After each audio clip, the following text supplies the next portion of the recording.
As we speak about innovations and waste management solutions, we witness innovation and opportunity across multiple forms of waste. But one space that stands out is of battery recycling, and this is due to the sheer growth of the electric vehicles. With innovative waste management enterprises gaining traction, there also holds immense scope for development capital to build waste management processes for the local governments too. With these insights, while these insights are promising from a research perspective, there were a couple of questions that came through our minds during this process as well. How ready are industries to adopt a circular economy? What challenges do we face in fundraising for waste management solutions? What form of de-risking mechanisms can inspire more investments to the sector? Or what is the role that a corporate can play in the scaling of the waste management enterprises as well? Let me leave the stage with these questions, and I'm sure some of these questions will be addressed during our panel discussion as well. So now, without much of a delay, allow me to introduce you to our esteemed panelists. We have B Chakravarthy, India Country Director, Upaya Social Ventures; Nidhisha Philip, Partnerships Lead India, Acumen; Rahul Nainani, Co-founder and CEO, Recircle; Rajat Verma, Founder and CEO, Loham Cleantech; Ushnisha Ghosh, Manager Development Impact and Sustainability, Private Sector Investments at British International Investment; and Wilma Rodrigues, Founder and CEO, Sahas Zero Waste. And last but not the least, our moderator for this discussion is Manas Rath, Founder and CEO of Leap Cities. Over to you, Manas. Good morning, the panel, and thank you all for listening to us, and thank you to IIC for putting this together. We'll jump right in, so we don't waste any time. When I think about the solid waste management sector, we struggle even today with basic waste management, right, in our country. So is this an opportunity for us to leapfrog into a more circular world? Given that a circular approach really is not just about waste management, it's really about changing the way we produce and changing the way we consume, right, and everything in between that. So today what we'll talk about is what are the opportunities to improve basic waste management in our country, to move into a more circular economy kind of model. What are the challenges in these, and what will it take to overcome those challenges and get to a situation where our production, consumption, and the pollution we generate is much, much lower, much more responsible than what we have today. Let me maybe start with Wilma. You've been in the waste management sector, I think, longer than most other people who are in this space today. When you look at Sahas today, what are the opportunities you see over, let's say, the next 3 to 5 years to, to dramatically improve the way waste management and the way the circular economy works in this country? I'd love to get a couple of thoughts from you. Thanks. And just for the benefit of those of you who are not familiar with organizations like us, so Sahas Zero Waste is a business model. We are a social enterprise looking to solve the waste problem across India. Of course, it's a very tall task, but how are we doing it? Because today when you look at waste, and all of us want to not have waste around in our neighborhood, but waste is generated. And so what we have to look at today in the context, and we're all of us here to look at climate change, we're looking at the problems around this kind of environmental problems. So how do we solve the problem in that framework? So therefore, when you're looking at waste management today, the lens in which you look at it and the solutions that organizations like us provide is around resource recovery. So it's not about just waste, we all know is a resource. So how do you recover it so that it's put to different kinds of use? And in a circular economy system, you look to actually make sure that you're using less resources in the economy today. So how do we do this? We do the whole process of collection, sorting, aggregation is a very operations intensive program. And that's where the issues around requirement of capital comes in, requirement of proper infrastructure, requirement of consumers consuming our services, because we are a service provider. We provide services to all waste generators, but with a focus on larger waste generators like the corporate tech parks and the larger apartment complexes in urban situations. We also work a lot with brands so that they can also bring back their waste in the form of packaging waste or electronic waste. The biggest challenge we face is around people understanding resource recovery, because everybody wants to get out of the waste, get the waste out of the system, but not in the resource recovery. Because as I said, when you look at resource recovery, there's a lot of operations around it. And when there is operations, there are people involved. And you want to make sure that the people working with waste, not just the managers or the executives, but the people working at the ground level. One last point today, when you talk of waste management, one of the challenges that we face is that there is a general thinking that technology will, solve the problem. Technology is there, it can be a fringe player, it can support to a small extent, but finally it is, if you really want to recover resources, technologies like waste to energy will not do that. So that's something that perhaps we should be thinking about. Right, so in a sense what you're saying is that you have to think of it from the point where waste is generated. The collection part, and then there's logistics, there's sorting, there's logistics, and then of course you divide the waste into multiple streams and each of them then have their own destiny into the recycling, downcycling, upcycling, or a landfill, or water body, or wherever it goes. So that whole system has to be taken while keeping in mind who are the people who are going to be involved in this. Right? And we'll come back to some of those questions on if you had a magic, the question I'll ask you later, if you think about this is, if you had a magic wand to magically improve how waste management happens in India and with your customers, what are the kind of things you would wish for or you would want to see happen, right? We'll come back to that in a couple of minutes.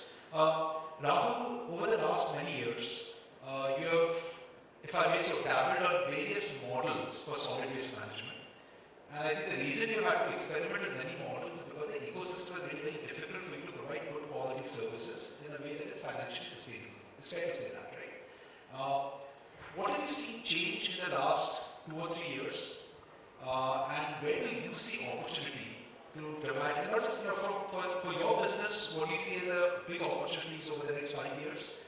But even outside of your business, what are other opportunities you see which Indians or India should be thinking about in order to make the environment much cleaner, much more responsible, and much safer? Love your thoughts, reflecting on your journey. Yeah, thanks, Manas. We've been in this space for a little over 7 years now, and pivoted our business model a couple of times to actually see where we could actually create value in the ecosystem while building a sustainable business.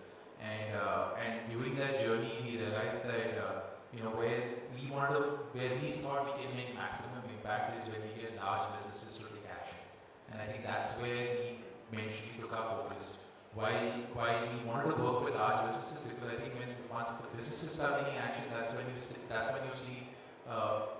it becoming more accessible for people to actually make impact or make change happen.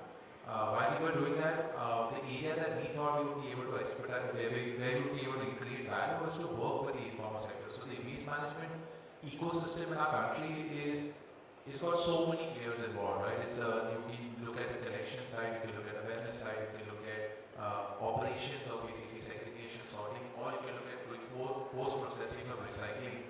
Where we thought is that we want to, instead of doing the operations ourselves, there's a large informal economy that's already working in the ecosystem, that's managing waste already. But they're working on like a shadow supply chain, where there is no acknowledgement for the work that they do, we have no data for what they're collecting.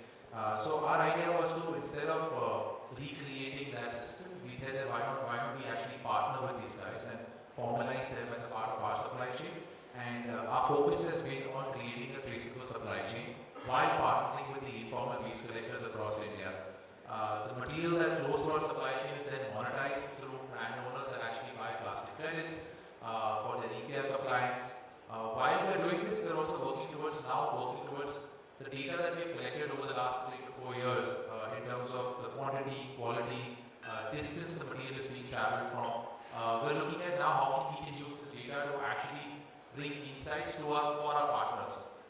while we of course can make business decisions on this, but how do we actually help our partners make better decisions with the insights that we receive? So that's how our journey has been, and we firmly believe that to make last a while there's a lot of work that needs to happen on the ground, but the major changes need to happen from the businesses side, where not just in terms of recovery, but also in terms of redesigning of packaging. Because you and me do not, while we might come from a privileged background and can take sustainable choices, but 99% of India today still buys it from the local kirana store, and till the time that they don't have choices where you can pick a more sustainable product, I don't think that massive change would happen.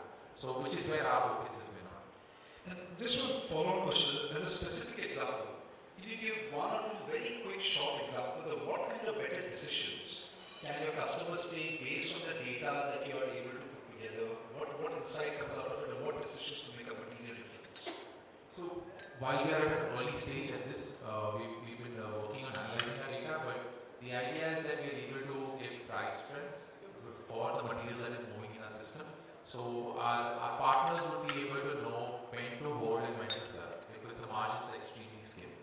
Here when you say partner, you're talking about waste collection partner. Waste aggregators, scrap dealers that are part of our supply chain across India. So we've been able to map out prices for specific commodities of plastic over the last 3 years, and we help them with better decisions so that they can increase their returns. So that's one of the areas. Again, also being able to map them to the closest recycler to optimize the operation costs. So a couple of areas that we're working on over there, but those are a couple of insights on it. Okay, excellent. We'll switch track a little bit. Nidhisha, if I can ask you to come in here. As Acumen, you of course played a major role in creating the whole concept of patient capital and social entrepreneurship, right, going back 20 years ago. Today, what you work on are looking at just and fair, dignified jobs is one of the areas that you look at. In your work with enterprises, social and environmental enterprises, specifically waste management, what are the ways in which these companies, like eCircle or like Saha, Zero Waste and others, what more can they do to improve the quality of jobs that they're offering to their people? What more can their customers do, especially the bulk generators or even the municipalities in some cases, to enable better quality jobs? But the context here is that today's waste workers and sanitation workers, one study says that their average lifespan is 11 years less than others from their same socio-economic status. I'm not just saying compared to India's average. Right? I think that poor, low-income people, low lifespan already due to health, various reasons, and then sanitation and waste workers are 11 years less than that. Of course, the quality of life is something I haven't done research on. Right? Because one is you live shorter. What's the quality of life is a whole different question which you don't even get into. And therefore, this question of decent jobs or dignified jobs becomes extremely important. So, what are your something that you have learned, and again, what are the opportunities to further improve it compared to where we are today in your work?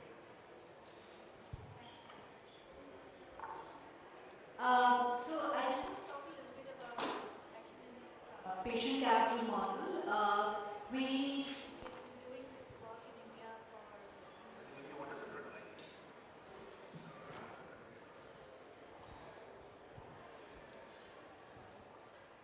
Hello. So we've been doing this work in India for close to 20 years, and our patient capital model essentially means that we invest at a very early stage, equity capital with a very long-term horizon. We're of course looking for both financial return, but impact is our sort of first lens of shortlisting our investees. And the nature of patient capital is such that it allows companies to kind of take the test various hypotheses in their business models that can unlock scale, and we hope to come in at the right time at the seed stage when they're doing that. I think based on your question, Manas, like Wilma emphasized, I think the collection part of the business is one of the most arduous, hard, difficult parts of the business. Wilma has been doing this work for like 20 years, and so has Rahul for like quite a while of time.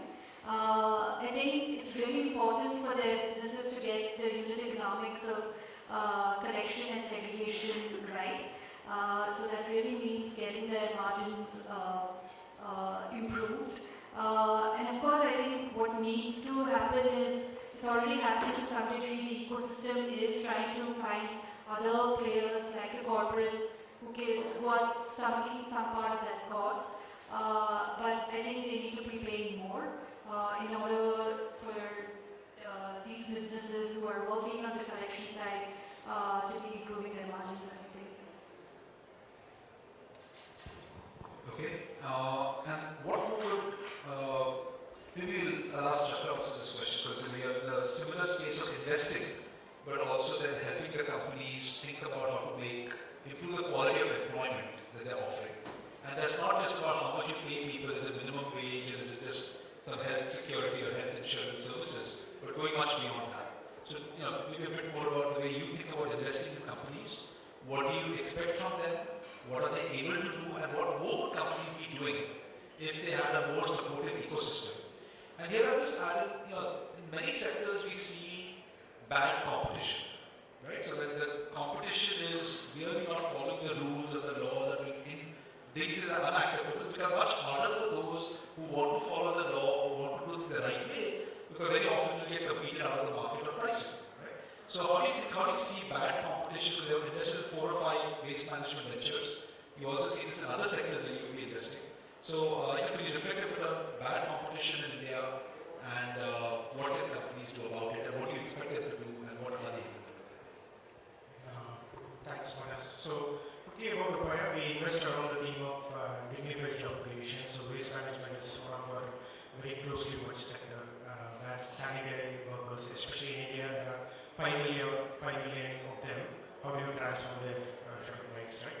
So now, quickly coming back to the question. So I think the job order centricity is around different dimensions. So it's just not always the quantity of income that you give to them, because you give decent income, but is that going into protect yourself? Because that becomes the second one. How financially resilient they are. How much it is going to pay off debt, or how much it is going to their own consumption. So we measure that, and then we look at quality, and especially in this particular sector, dignity is often sort of overlooked. And when you get them into a very formal sector, as basic as giving a protective gear to them and getting them on, even that was non-existent. So now that transformation is happening to all the entrepreneurs who are sitting here, right? So those are the changes that are sort of happening. We also look at what are the skilling levels that they can get into. I'll just give you an example. It's not always sanitary worker means there is no skill level there. Actually, which is not true. We were talking about a particular consortium in which the textile waste shorting and grading is happening.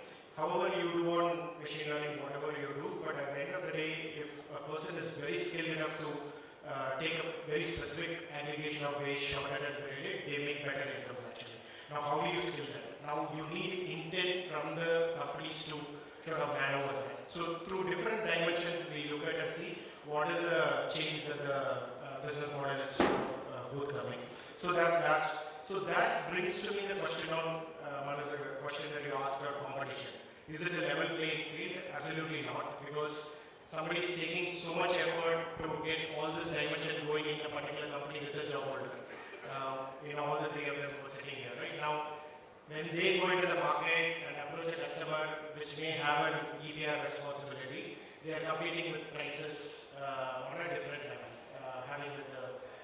I think that has to be set right. So naturally, they all look for premium customer, more export oriented, who come with an intent. But that's the solution right now. Whatever we are hearing from other members.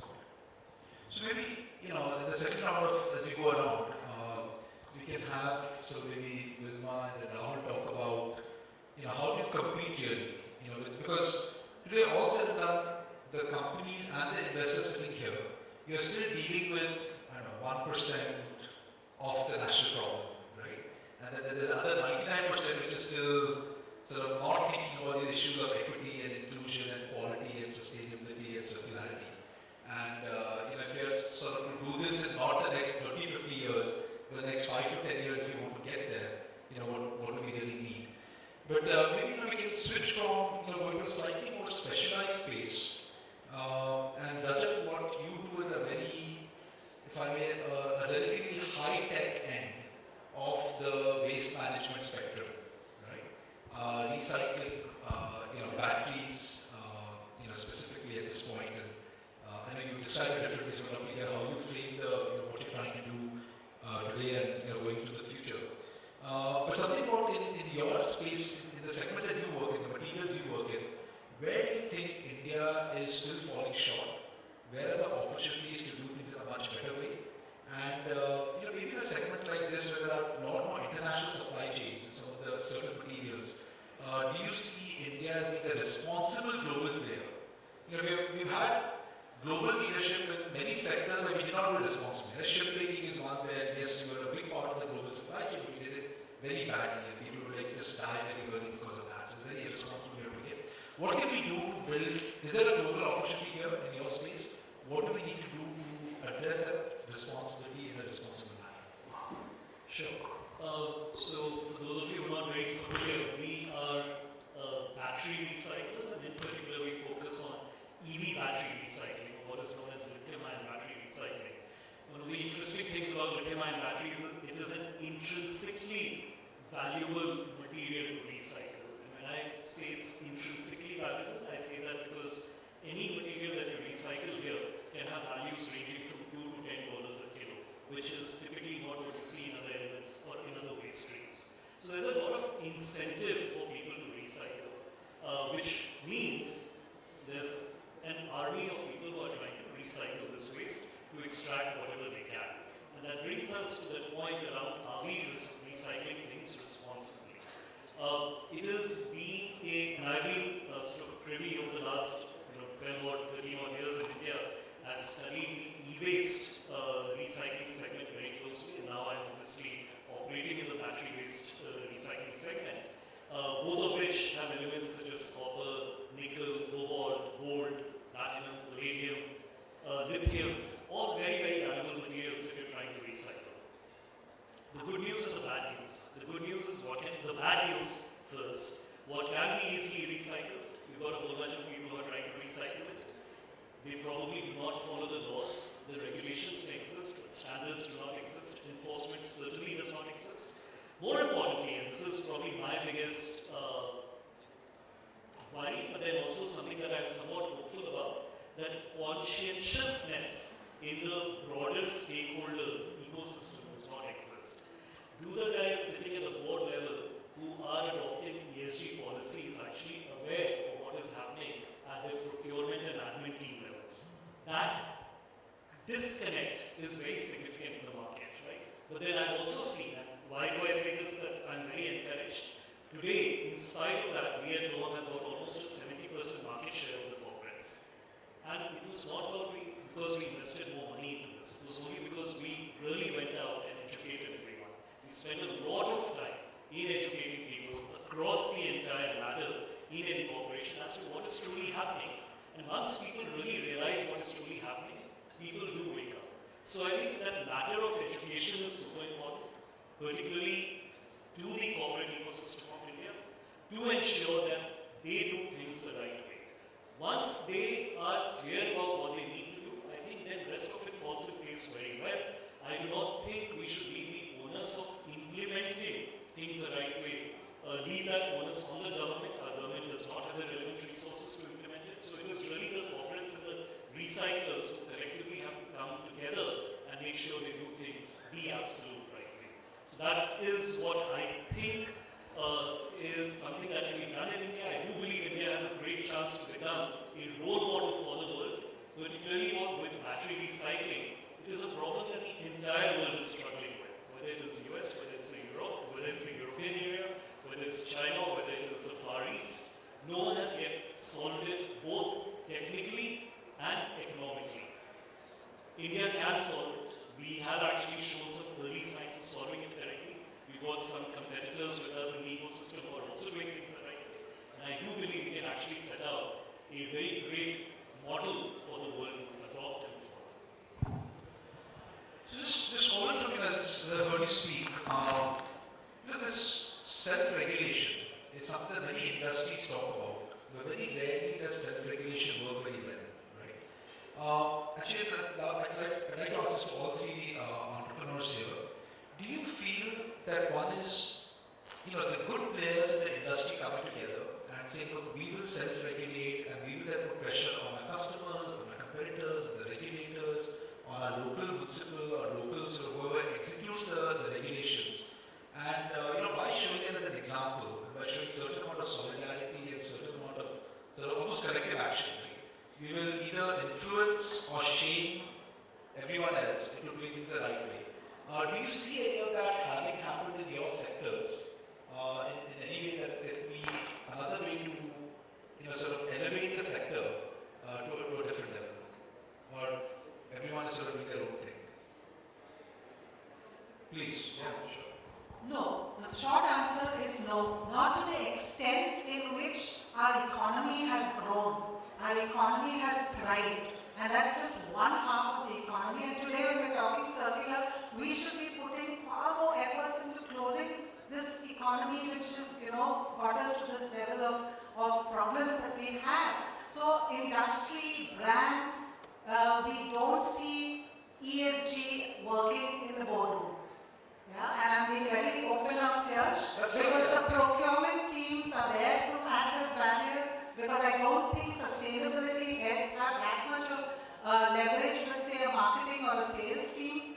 So really, and I hope that some of you are sustainability heads here, and we'll find a way in which you get your message out there into the boardroom so that the right decisions are made. We've had plastic waste management rules since 2000 and even before 2016, you had the e-waste rules. So we're talking a good 15 years of solid waste management, and today we are sitting out here still breaking our heads with segregation at source and accountability of what happens. So we are in a crisis, and Delhi all around us is there for us to see, but not much has changed.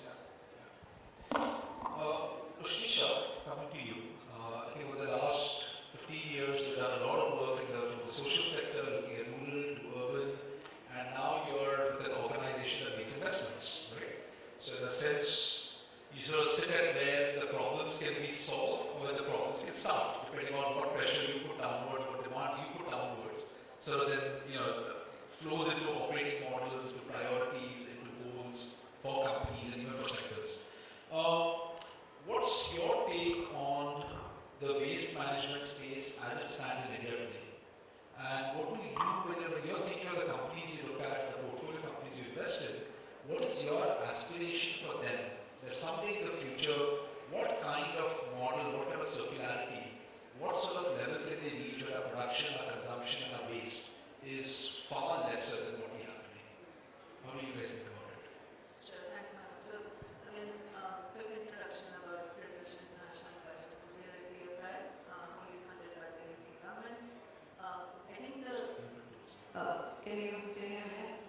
So, just in terms of, I would say, I'll break this into two parts. So, for BII, I think there are 2-3 key strategy aspects that this touches on. So, one is, of course, on the sustainability part. So, within sustainability, there's a piece on like adaptation and resilience and the circular economy, which we think about. So, that's one part where we look at when we're, going ahead and originating investments. So that's one part we look at. And the other part where, some analysts are talking about is also around jobs and quality of things and also ESG practices. So I think the first part, you will probably invest in businesses which are doing these things. But I think the second part is actually working on what you mentioned, like, the places we are on the boards and which actually have procurement practices. There's a very strong push from, and not just from BI, but also other DFIs, where there's a very strong push to understand and elevate these issues at the board level and increase accountability. So I think that's the two parts we look at. So I think on the first part, when we are doing direct investments, whether it's a circular sort of fund we look at, so we also make fund investments. So it's, we look at circular funds, we look at their companies. A lot of you talked about recovery. I think that's also Rohan does with his own reuse, right? So like, what's this reuse economy? So, what do you then manufacture? That's the second type batteries, which, for example, you do. So there are other things that we are looking at, not just being saying that, okay, the problems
India now has a net zero goal of 2070.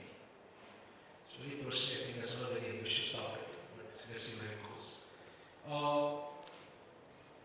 Rahul, from whatever you have seen, what does a zero waste economy look like to you? When you look at from both the production side, the consumption side, do you think we can get there? What are I know there are a lot of things required to get there if we ever do. But if you have to think about one or two things that need to be done, across whether it's technology, or it is policy, or it is enforcement, or it is financing, or it is the kind of entrepreneurs, across the whole set of inputs that go into solving these problems, what according to you are the couple of things that are most needed if you want to move rapidly towards a zero waste economy? So firstly, I think the zero waste economy theoretically sounds good, but in reality, it's a far-fetched goal. We can move to a low waste economy where we look at as much as we can reuse, we reuse, as much as we can refurbish, we refurbish, as much as we can reduce, we reduce, and then move it to the recycling ecosystem. So we can move to a low waste economy, and I think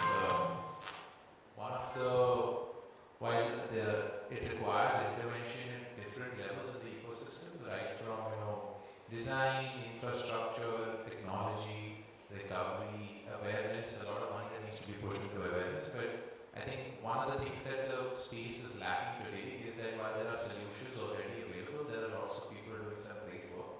But patient capital, I think that's one thing in terms of while there are corporates that are willing to do pilots, and small-scale pilots are good to showcase, but I think for seeing real climate action change happen, it's long-term commitments to patient capitals and long-term projects that need to come across, and not just a 6-month or a 9-month or a 12-month pilot, because those might look great in your boardroom meetings, but at the end of it, I don't think that they really make that impact, because when you're putting in that much effort and energy into getting a 6-month or 12-month pilot and you don't see that materialize into a large-scale commercial project, it doesn't really, it kind of has a negative impact and a positive impact on the ecosystem, because you're trying to do a work which you try and give them some incentive to get going, but eventually there's not enough commitment from either from the corporates or capital coming into the ecosystem itself.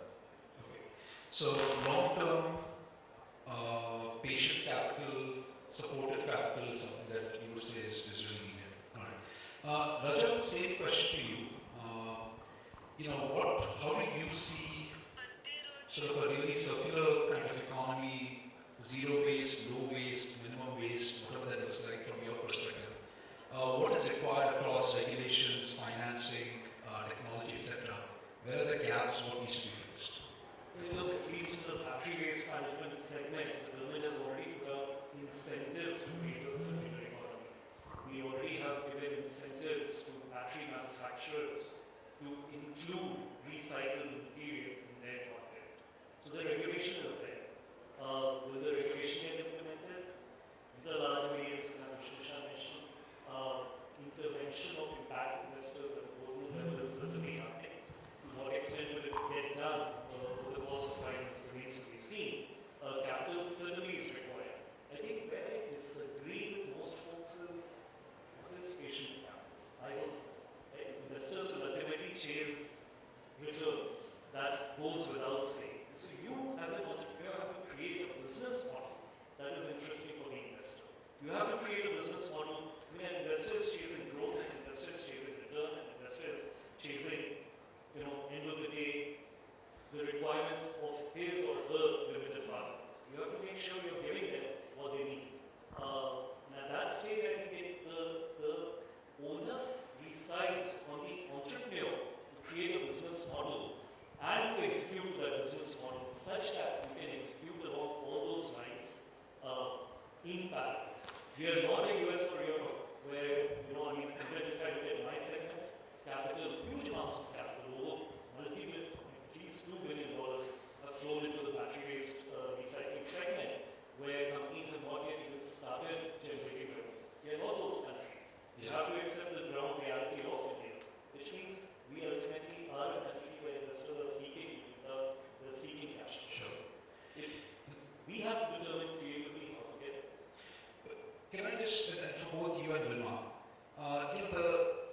once it's already waste is one way to look at it, right? But then you zoom out and look at the entire production and the consumption cycle.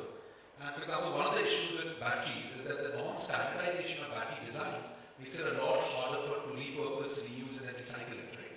So that then requires a policy decision not at a waste management level, but really at the production level, or the design level of EVs or other users of batteries.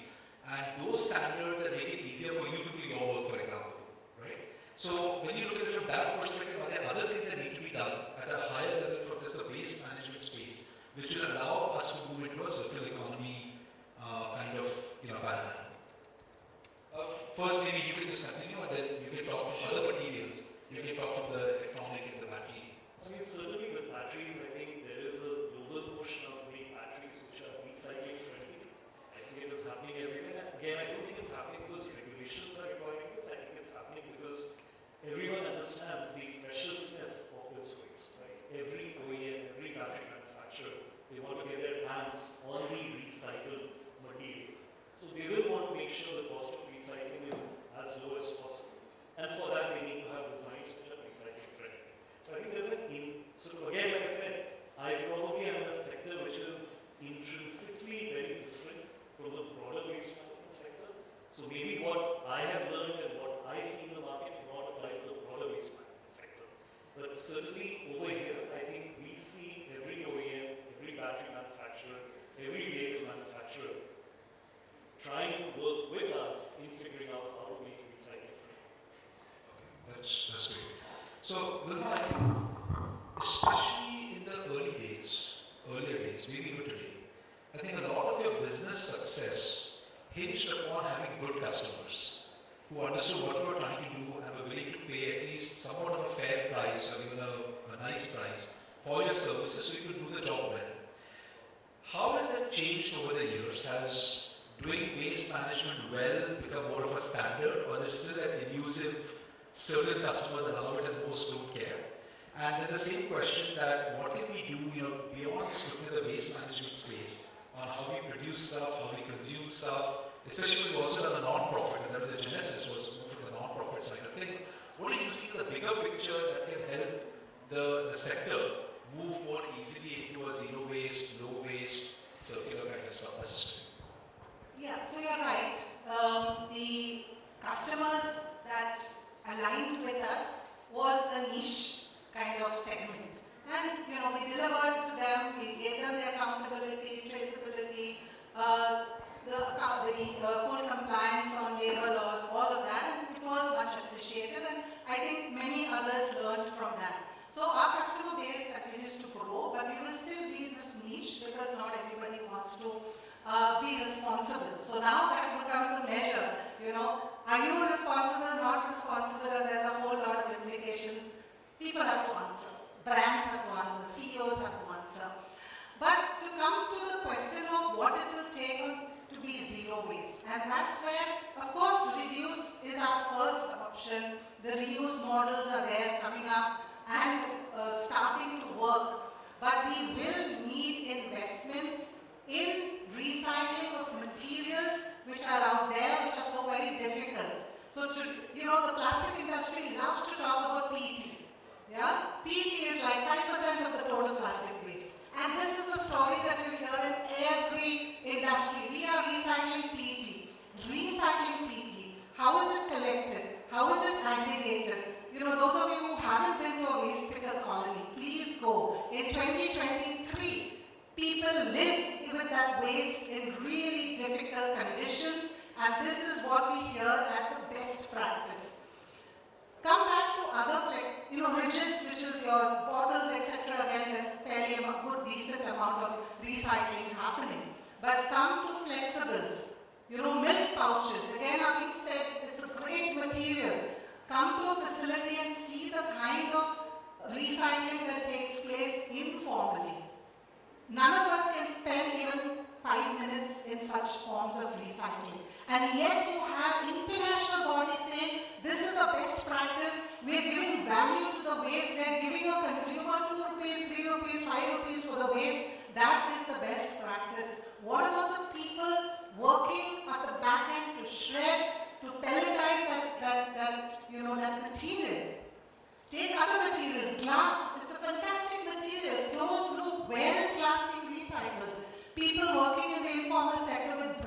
glass. No recycling taking place, very little recycling. Tires, where is recycling of tires? Textiles, where is recycling of textiles? Look at the percentage of textile waste in our MSW. And you have the biggest brands, luxury brands, none of them willing to look at collection, sorting, aggregation, so that we will recover our textile waste. That is the state we are in, and I'd like to use this opportunity to talk about investment. I have Chakra sitting next to me, a very good, we've had a long relationship, much appreciate the fact that Upaya was one of our first investors.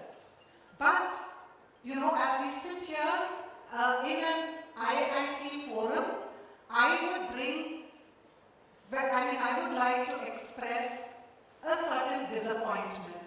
Because when we are talking impact, we have to put a measure on impact as much as we put that measure on the IRR. I don't see that happening. And I've had so many discussions with our investors, and I'm hearing today also that, the investors are the people who have to tell us what to do. We are solving a difficult problem. We don't have an ecosystem. We are, all of us facing these issues. And can we have a transformation in the way capital is understood and the way capital comes into our system so that we can all also thrive? I have spoken to many young many young startups, and all of them are pushed into this thinking that they have to start and scale. That's not possible because you're going to dilute the impact. You're not going to get the impact that is required. Environment and also social. Look at how many people in our sector, startups, pay minimum wages to the workforce. And what is minimum wages? In Chennai it is 9,000 rupees. In Bangalore it's about 12,000, 18,000 rupees. What they get in hand is, much less than that if you're paying them PF and ESI. And we are calling ourselves an emerging economy. Yeah? So a lot of thoughts, and I'm sorry I had to say this. Thanks for this opportunity. Emerging superpower. Okay. Yeah. Chakra, any thoughts from you on what more can more impact investors do to support companies? And beyond impact investors, what can the broader investment community, from your big asset managers down to your private equity funds and your venture capital funds, who are actually sitting at, who are influenced at the board level, right? What would be your message to them? I know we talk about this a lot, but there's no harmony, going through it once again. From a specific perspective of the circular economy, what is the big investors could do, should do, must do, to drive this message so that more companies, become responsible customers for folks like them, and really take this message. Today, the thing is, they were in school, we haven't gotten into the real issues of the planned obsolescence and the ways of marketing cycles work and the waste cycles work in their fast fashion and all, right? The amount of waste we are creating, which need not be, for the same level of comfort for human beings, because cars are still done for 30 years and going to be charged after 10 years from now, right? So what are your thoughts on what can investors do, more investors need to do in order to drive a certain responsibility in production, consumption and circular economy? I think I'll come from a little bit macro scenario, even the capital bit. I think it will be a little unfair to compare different sectors actually, even subsectors within this. To say that, today what solar was yesterday, today EV is driving it, or climate. Waste management is just surfacing. Hopefully it becomes a microfinance of tomorrow. That's the evolution. So at least in the last 8 years, our journey with Wilma has been for 8 years. So in this evolution, waste management has translated itself into circular economy. Now you have to wait through that 8-year period to show some value. Then you have to put which as an investor you have to do, get a fundraising industry, work with good entrepreneurs and show that there is value, come along with us, and this is important for both community and planet. So if you do that, you have done your job well. Now then you can bring more access to capital in the sector. That's the hope. And that's what we wanted to continue to build on. That's number one. Number two, I think one level deeper to say when I said unfair to compare other sectors, then now because we have worked in the space for close to 8 years, with 4 waste management company, looked at many others, we can say what is the gestation period each of them take to get to profitability. What gestation period it takes to build an operationally profitable company and then build a tech layer on top of them. Things like that. Now this can translate into learning. Then new entrepreneurs who are joining that thing, now they all can benefit from the learnings of all the promoters and the investors who have shot up time. So that's number 2. I think third is the level playing field. Many of us touched upon. Now we have initiated something called Dignified Jobs Collaborative, in which we said if there are a lot of companies operating and measuring different dimensions of job, and 7 peer investors have joined us and said we will open each one of our company that we have invested, and can we all measure what is the impact that we are creating? Can we go with the sector benchmark to the industry and go and talk with the regulatory body to say this is the benchmark you should be sort of considering it for the regulation when you are looking at a waste management company. For me, that's the third one. This is what we are at least actioning on these fronts. Yeah. Excellent.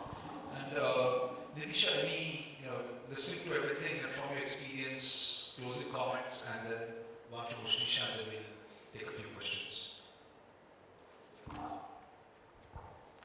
I think very much appreciate Wilma's candidness and of course the reflections from everyone here.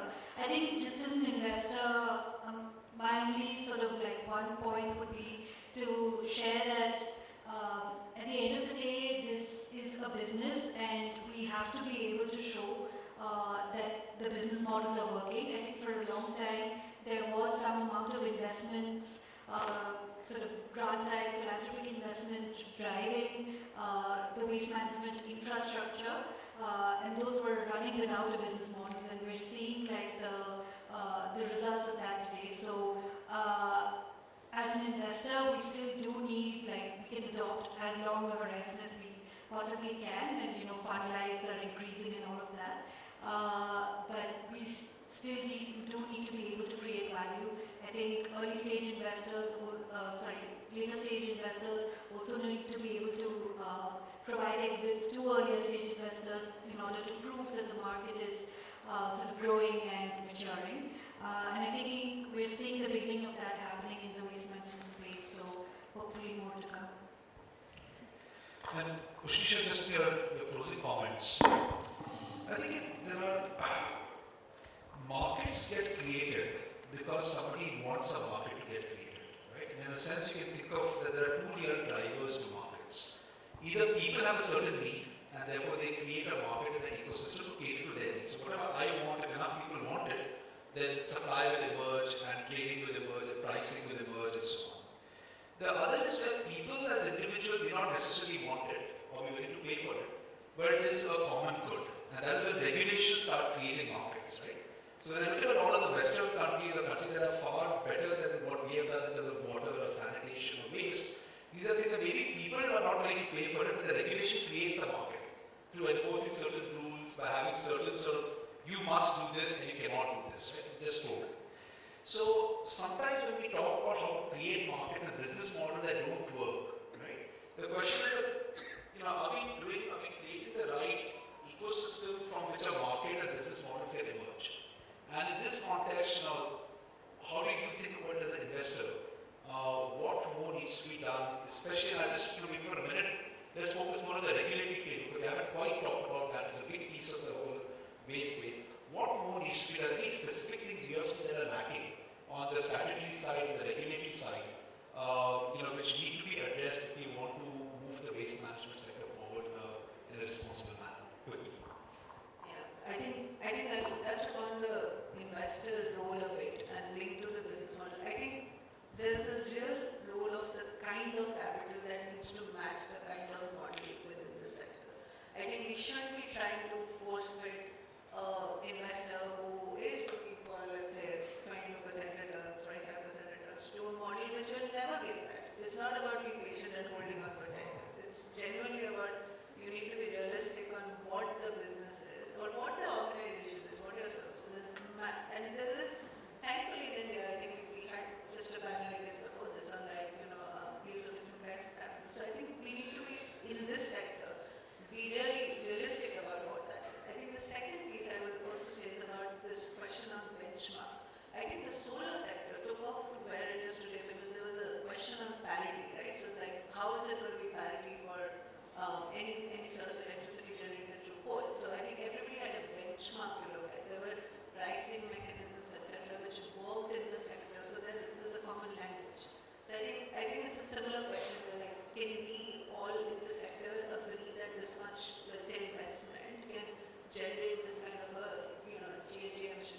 researchers do it, yes. Exactly, Researchers. and really think about like what are the models which have worked and where is that regulation going to set that benchmark? Because till we, like you said, because if some of this is common good, it's like it's not like people don't want to pay extra for either procuring a material or we always, for example, look at in our investment like what happens to the last material. So I think it will be probably additional cost. So I think to me like policy, the role of the policy comes at like really setting those benchmarks and like saying something like solar as an example, everybody will understand in this room, so I'm using that. But that's what we need to do to like really grow the sector from where it is today. And like really be conscious about what kind of investment or what kind of capital you're looking at for what kind of market. Because that mismatch I think creates a lot of issues. Alright, great. We'll do a few questions. I know that a couple of you on the panel may have a flight to catch, and if you really have to go right now, you cannot wait for 10 more minutes. You may, thank you very much for joining us. We can exit Grace 10 minutes, okay? Alright, great. So let's do a couple of questions. Yes. Do we need a mic or will you just have to scream? There's a mic coming in. Alright. Hi, thank you so much for the panel. It was really insightful. My name is Wilma, and I wanted to talk about a lot of things that we talked about, not just in this panel, but in general, about technology, scaling, innovation, and of course, which leads to finance, like IRR, grants.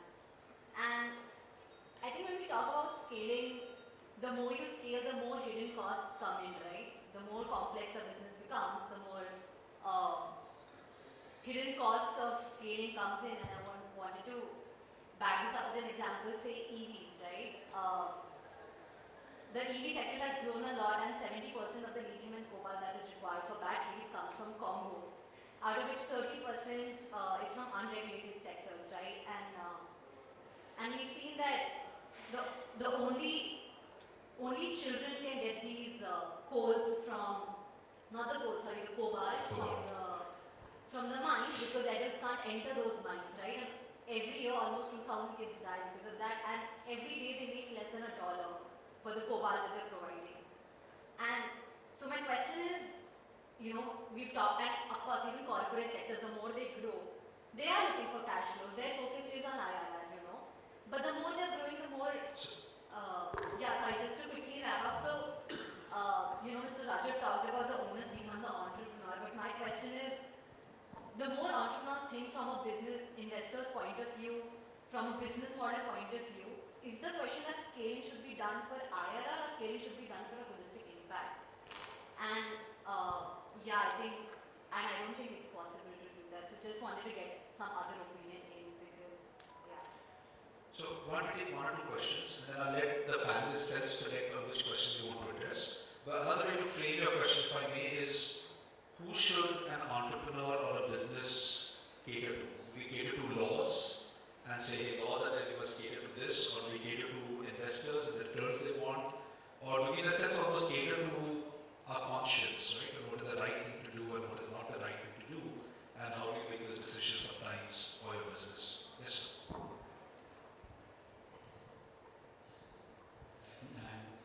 We are working on recycling of paper waste and also plastic and paper mixed waste.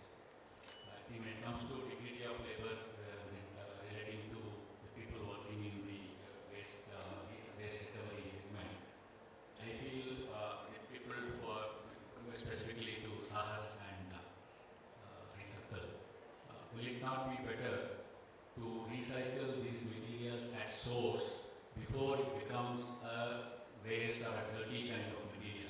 Anything that is at the source, for example, a paper at an office, a used paper is still very clean. For that matter, a notebook is very clean. A paper cup, even if it is used after immediately after usage, is very clean. Only because it is traveling some distance, gets mixed with so many other things, it becomes a dirty environment to work on. So we are trying to work on a solution where you try to recycle them as near to the source as possible. And everything has got an intrinsic value. Just like battery has got intrinsic value, cellulose has got an intrinsic value.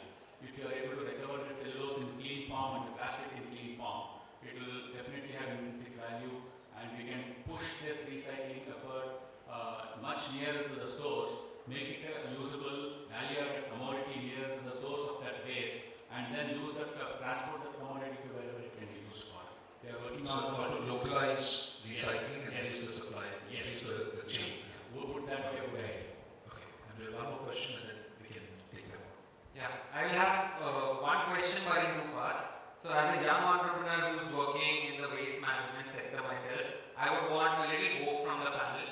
I would cite the case study of China wherein the West was exporting like the majority of its waste to China up until 2018, 2019 when China banned the imports of all this waste material. Right? How does India as a country when the West failed, how do we look onto the situation, the waste management situation? I would want an answer to help me get some hope while I'm working in this sector. The second is, Ushnisha talked about how we need tech to solve this problem of waste, how it can play a crucial role. So me coming from a rural, having lived in a rural setup, I've observed that majority of the waste, how Delhi has seen this huge hill of garbage in Ghazipur and other areas. Those mountains of garbage have started to build up in other cities, wherein a lot of more plastic waste is entering the cities. The demand and the consumer is becoming, the purchasing power is increasing, and we are having more waste that is being generated in these small townships. The urban population of the country stands somewhere around 30 to 35%. Sorry, can I? What's the question? How, in growing, the rural setups are growing and waste is growing. We are having a problem in the urban setups. How will we tackle the problem which will grow up in tier 2 and rural setups? Perfect. So three questions. One is, can we recycle paper and plastics closer to source? Will that lead to better outcomes? Second is, are we creating new problems with our new business models, the new materials and technology we are pursuing, with the example of cobalt and Congo? And the third is, I think we have to sit here all night and give you more hope. But what can we do about smaller towns, smaller cities that are following in the footsteps of larger cities? How do we prevent a crisis before it becomes one? Right? Any of you would like to take on?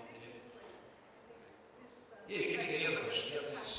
Yeah. So, the fact is that we can also, like China, we can, like China, also, make sure that we are very restrained in the imports of waste. Because that's when we will put more attention on the domestic waste, collection, sorting, aggregation, and at a price. Right now, recyclers tend to import that waste because they've done a lot of things in Europe, etc., to give you clean waste. Recyclers are very happy, they bring that waste, and they don't want to pay the real prices for waste generated in India. So we'd like to see some barriers put so that we manage our waste in India by recycling in India, and maybe the West will then invest in their own proper recycling in Europe and America and all these places. Right now they don't want to recycle. They just want to sell the waste to India. So that's my answer. Just to add to that, I think the reason why they export waste to India, Southeast Asia is largely because the economic cost of disposing waste in the Western country is much higher. And for them, it's much cheaper for them to actually just put in a container and ship it to Southeast Asia. There's lots of waste once China banned it. It's going to Indonesia, Malaysia, Vietnam. There is a partial ban on certain items in India, but still coming in. So only, and the one thing that we can all agree upon this room is there's no shortage of waste in our country. So to make sure that we first solve our own problem, there needs to be certain restrictions on import of waste. So that happened in the paper sector. it's also happening in the plastic, slowly, but not as much. Rahul, can you just, would you like to take up the question about recycling closer to source? Yeah, the recycling close to our cities are currently not built in a way to actually set up infrastructure closer to source. We can't have, like, if you look at a large city like a Mumbai or a Delhi or a Bangalore, we don't even have infrastructure to have source segregation done, let's put it this way. Putting up recycling infrastructure near the source is going to be challenging. So I think this all boils down to one simple answer, is that which all of us need to do is sort your waste, make sure it's disposing it correctly so that it actually at least reaches the right process. That's my thought, maybe anybody wants to add. Does anybody else want to take on the recycling closer to source question? Any other thoughts? Yeah, okay. Great. And then Rajat, I guess you want to address the issue of... Yeah, I can just address very quickly the question around we end up creating more problems when we try to scale it up. Look, an entrepreneur's goal is not to cater to any particular investor, any particular individual, or any particular entity. An entrepreneur is trying to solve a problem, and the world at large will decide whether that problem is worth solving or not by providing relevant resources to the entrepreneur. Speaking of the world, I think the world very quickly realizes artisan mining going on in Congo.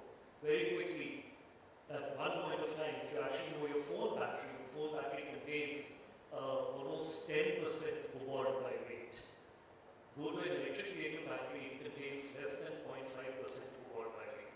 So the world, when it decided to transition to EV, had already agreed upon the fact that we cannot encourage artisan mining in cobalt. You'll be surprised, over the last 3 years, Indonesia has actually become a very big source, not yet comparable to Congo, but certainly a very big source of cobalt through traditional mining techniques as a byproduct of nickel mining that goes on in Indonesia. So the world does look at the problem holistically. Investors will shy away from something which ultimately creates bad reputation. Entrepreneurs will not get the resources to solve that problem. So I think we have to have a little bit of faith that generally we are trying to solve problems, and when we are scaling problems, they are meant to do a greater good than a greater good.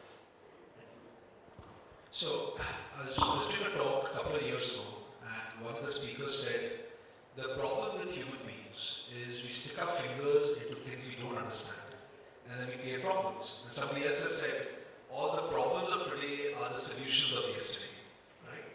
And I think my response to that was yes. And I think the real danger is that we stick our finger into things that we don't fully understand, because we're a creative species or we're a problem-solving species, whatever you want to call us.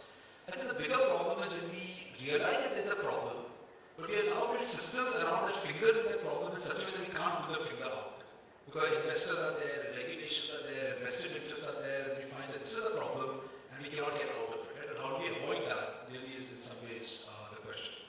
I'll take one plug here, and I think while we're talking about investments and business models and businesses and entrepreneurs, I think the world still cannot get away from its need for good quality non-profit organizations who can maybe take a more, neutral approach in terms of the long term and what is good for people and what is good for environment, and how non-profit, a lot of the social sectors have, the impact businesses has emerged from the social sector. And we're not trying to talk about this today, but I think strong social organizations, non-profit organizations in the waste space is still very critical if we want to maintain that balance of making sure that we don't get carried away too much by business models and investor returns also, and continue to think about the environment and people from a very fundamental sort of rights and responsibilities perspective, right? Do we have any, or do any of you want to add to the question that was asked? One of my questions still remains unanswered of tier 2 cities and rural setups.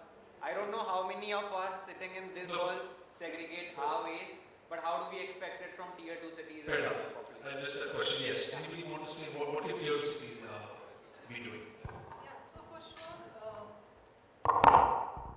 sure, the smaller towns and rural areas are facing problems. We really need to push our administration there to not make the same mistakes as the urban local bodies. Because the urban local bodies continue to say segregation is impossible, therefore we want waste to energy, therefore we want, we are not going to solve the problem, and the mountains and dump sites are there.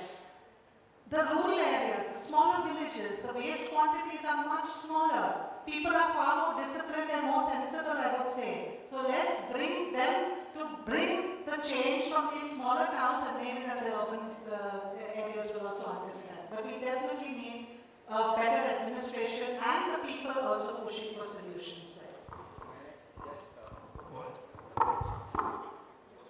Chakra, can I ask, since you also invest in early stage ventures, have you seen ventures who want to address this problem in tier 2, tier 3 cities or in rural areas? Is there a business model, or do we have to rely on government, citizens and NGOs to do this? Government intervention generally is required in this sector. I think government has also has kind of transfer customers. I still remember going into a conversation in 2013 in a Mumbai apartment. Their first question was, why should I pay to collect waste? So, but today people don't ask that question, especially after pandemic, on waste collection. People are ready to pay. So, government has changed, customer mindset has changed, fantastic. But I think type to type it out, even in our portfolio, we have a company which is completely working in rural area.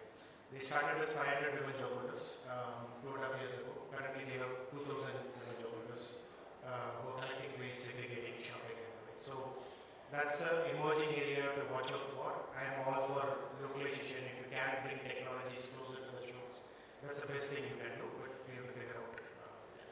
May I add one thing about diversity here? I come from a diversity myself and think there is segregation sometimes. They close to a tribe, the people very consciously segregate, they collect. But what happens after that? It all gets mixed up again. That's what is happening literally, in fact.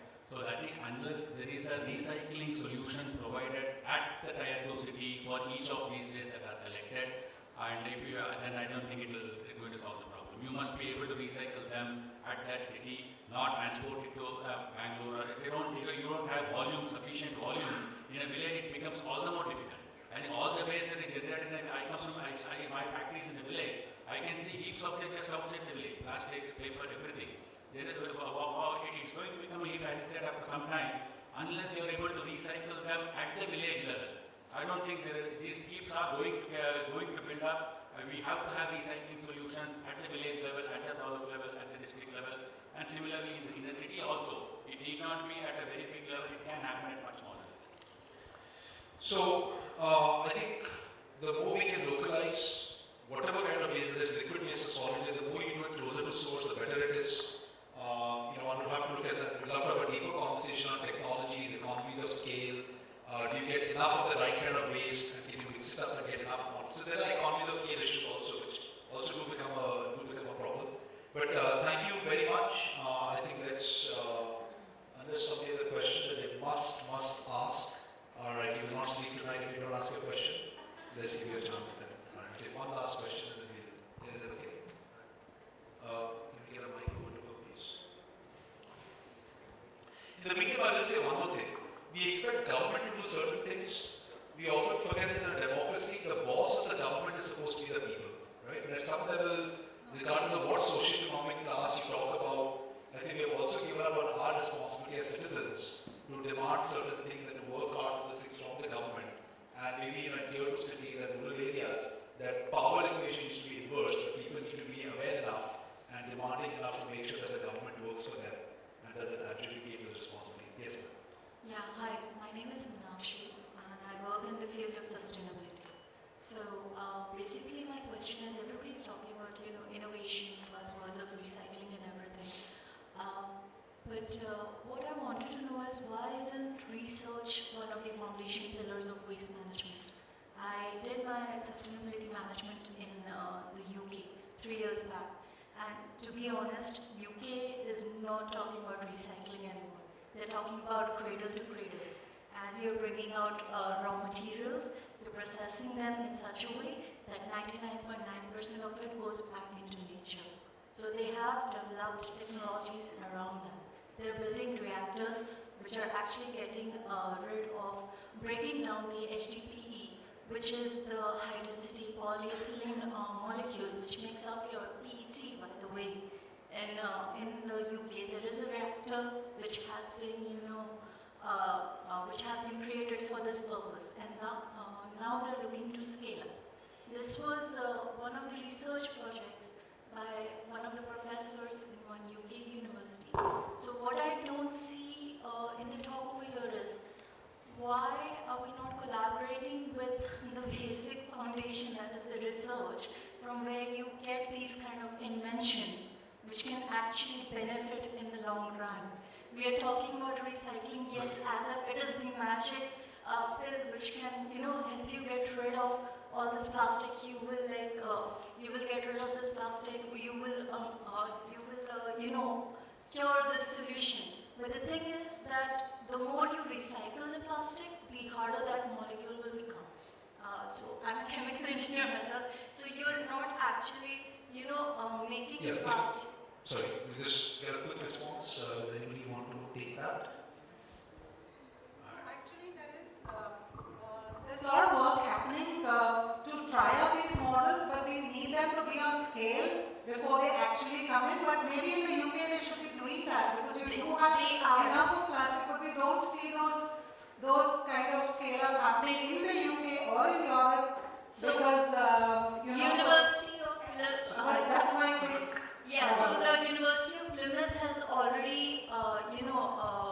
published a study wherein they have worked on the worms which are eating plastic at a phenomenal rate, and that is what they're going to use to not recycle but get rid of the plastic. And that's why they were not very shocked by the ban of delivering plastic to China for recycling.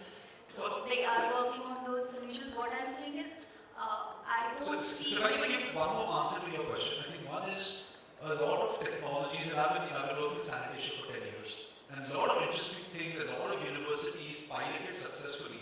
They're nowhere in the market, they're nowhere anywhere in the world. Right? So that's one part. There's a lot of interesting ideas that never make it to scale or never make it to market. That's one.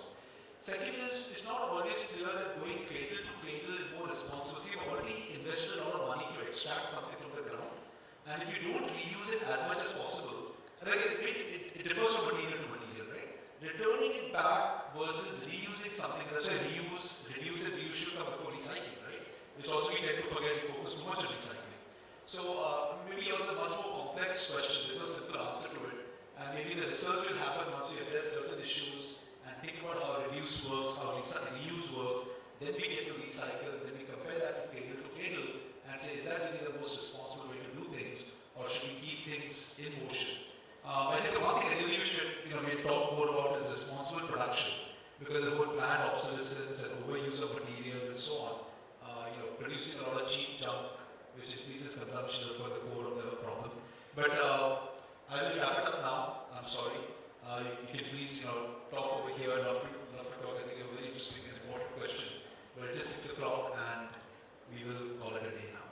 So thank you very, very much. Thank you all for being here. Hope the concept was interesting. It's too vast a topic. We didn't talk enough about the human rights aspects to it, but we touched upon it. We didn't talk enough about regulations, but we touched upon it. I think it could be over 3 days talking about this topic, and it still would be enough. But thank you very, very much for all of your